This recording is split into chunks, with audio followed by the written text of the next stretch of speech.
Yep, go ahead. All right. So we have made it through listening to Barb. We have experienced Madhuri's workshop, Q's workshop, and my workshop. And they were just little bite-sized pieces of what you would experience in coming into spaces with us. And what we are doing right now is we're going to do a one takeaway from each of us around what the biggest objections are that we often hear. So we will start with Q.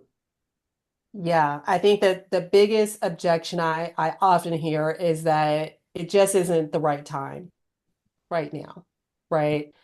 And I think in the niche of work I do, it's often not it's never going to be the right time because you don't want to address the conflict. So I truly try to position myself as someone who was going to be there as a guided support, as someone who has taken the time to think about a way we can approach it differently, but still allow you to remain your authentic self. So while I say it's a program for everybody, I'm also not the right fit for everyone, right? I can be very direct, but it always comes from care. And I'm truly passionate about seeing women stand up boldly for themselves and the things that they care about the most. So if that feels right for you, would love to have a conversation and just really talk about what the right next steps could be. Awesome. Thank you. Thank you. Madhuri.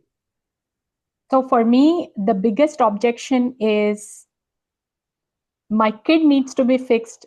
I mainly coach parents because I feel that if a parent, a mom is coached, she knows how to take accountability. She knows how to pause. If she regulates herself, she can teach better. But oftentimes, the biggest objection I hear is whenever I conduct my workshops or anything, hey, I see this is a program for parents. Do you have any program for kids? My kid needs to be fixed. And they're actually really surprised that the change starts from them. So for me, my biggest objection is, do you have any program for kids? And for them, what I need to say is, I end up working with the entire family eventually, but I always want to start with the mom because whether consciously or unconsciously, and unfortunately, most of the times it is consciously, they're doing what they're doing. And they need everything. They need else work, they need Q's work, because at work they need Q's work, right? At relationships they need else work, and at parenting they need my work. They need all of us. And I think with this confidence code, if they all listen to the replays and everything, they'll understand which area I need to fix first. If my work is drowning me down, let me take a mentor. And women need to understand that we all need mentors, not because we are not capable of doing it, not because we don't know the knowledge. We need some other person to hold us accountable. And as an observer, see what is going on. You could be an executive, you could be dealing with multi-million-dollar projects. I know I have, and I know a lot of my colleagues have. But when it comes to their home, they're crumbling, right? Because it is okay to say that. And I am thinking that, oh my God, how am I such a great leader at work and such a great manager, and at home I cannot manage a teenager?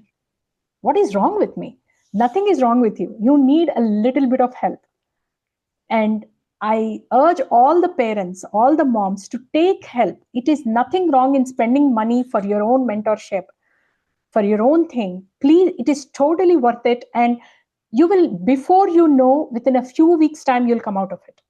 That just little nudge will help you in tremendous ways, because I know it did help me a lot, taking external help. So there is one program I am doing starting from January 20th. It's a 6-week parent cohort. And I'm also giving a founder's discount. So I put in the chat here. So if you would like to, you can join me. And it is like a mastermind kind of thing. It's a cohort, and we can all work together. Thank you. Thank you, Madhuri. So the question that comes for me is about time, because children are busy, And to give time to myself is selfish. And what I would say to that is, would you like to have some time back? Because by working with me, I am supporting women who also have an identity role of mother. So it's finding that harmony between being yourself and motherhood, where you get to step out of the expectations for you being a woman, a mother, an employee, and you get to step into expectancy. Because with expectations, those things are heavy. They weigh you down. The cost of that is overwhelm, exhaustion, and feeling like there's not enough time, you don't have enough, you've got to do everything yourself, your children aren't capable, because that's what's built into those societal, cultural, and inherited expectations. But when you step into expect and see, expectancy, you know that there's going to be an outcome, but that outcome is a whole wide range of possibility. And certainly it's going to be uncomfortable because it's not familiar. And as women, we want to be in control because there's so much that's not in our control. These children, our work, co-parenting, spouses, we aren't in control of them. So we want to find control wherever we can find it. And we just say, oh, I let me just wait until. Okay? There's a cost to waiting. There's a cost to putting the oxygen mask on your children first. When you do that in an airplane where the masks have dropped, what do you think happens? You lose your life. It becomes hard for you to breathe. And isn't that where you are right now? It's hard for you to breathe. But by working with me, it is not about me fixing you. No, that is not what I'm here to do. I am here to partner with you and provide experiences, another way of thinking, to where you'd be like, oh, this is easy. I have more time in my day. Oh, that pause framework that you came to my workshop in Madhuri, we talked through it some more, because what we do here is we create a space, because I don't have all the answers. Q doesn't have all the answers. Madhuri doesn't have all the answers. That's why we created this conference, for us to share our expertise. And you are worth the investment of your time, your energy, your resources, because the opportunity costs of not investing in yourself is huge. I can tell you that. Because when I said, oh, I don't have time for this, I don't have time for that, I need to focus on my children, I want to make sure my children are okay first. The cost was my health. I had to have procedures done because I was stressed beyond, and I wasn't paying attention to my own body. That was a cost. There's been a cost of having to pay attorney's fees because I was not clear on my boundaries. And someone has been saying no this and no that, and I'm just like, what? And there's more money out the door. So would I want to invest in an attorney, a therapist, and doctors, and having to take time to heal from a procedure that could have been avoided? Or do I want to invest in a coach, in a community of other women helping to optimize women? That's Barb's, not mine. But we are creating masterminds similar to that and having one-on-one conversations where we can tailor something to you if the group thing, if the mastermind doesn't work. So that is what I wanted to share, because so many times as women, we believe we're not worth it. And I want to let you know, you are worth it. I invested in myself, and I've been doing the work. I've done the work and continue to do the work.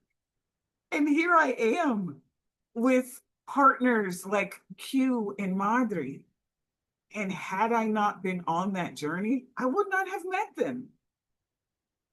And that's the other beautiful thing. We don't know who we're going to meet. And I could talk forever. So you can find the time. Okay. Yep. You really can.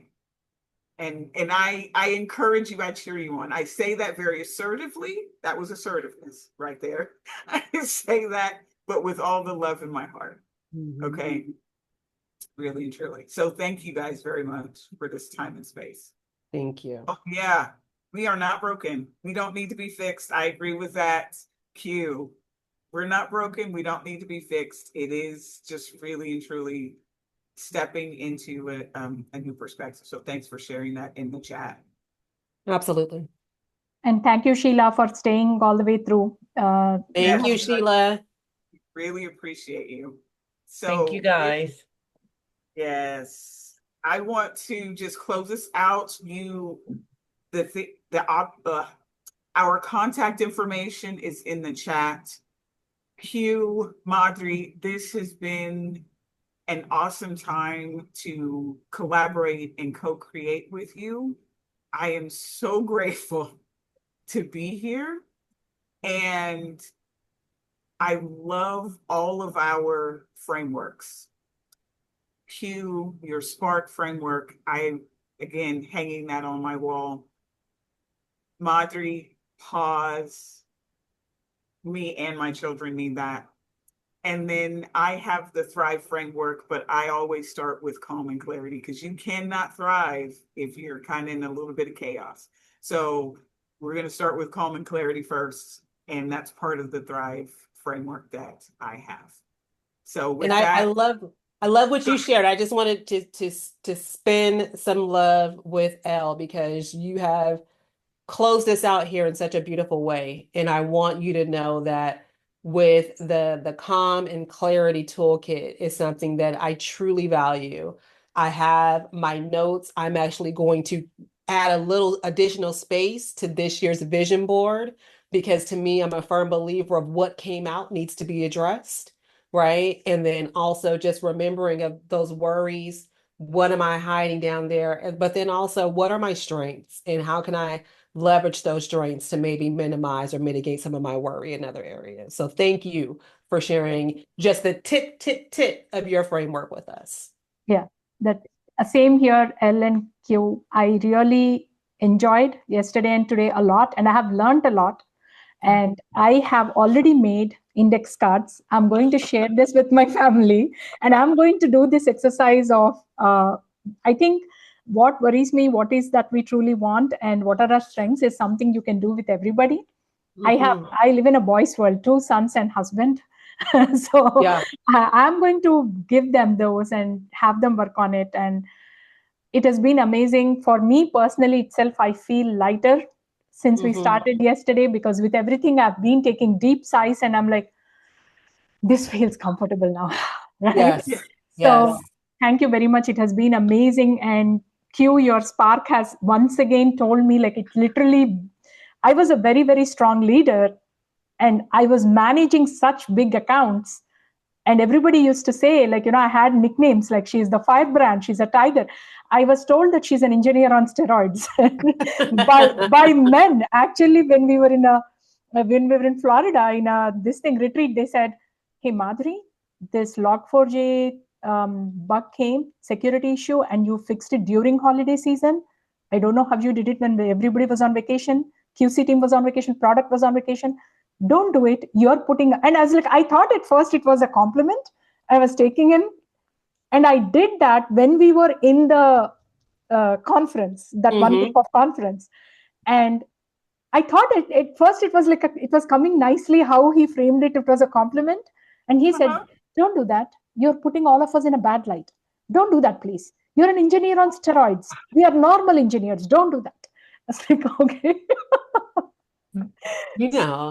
That is wild. That is. Okay, Sheila. Oh, Sheila, were you about to say something? No. Oh, okay. Yeah.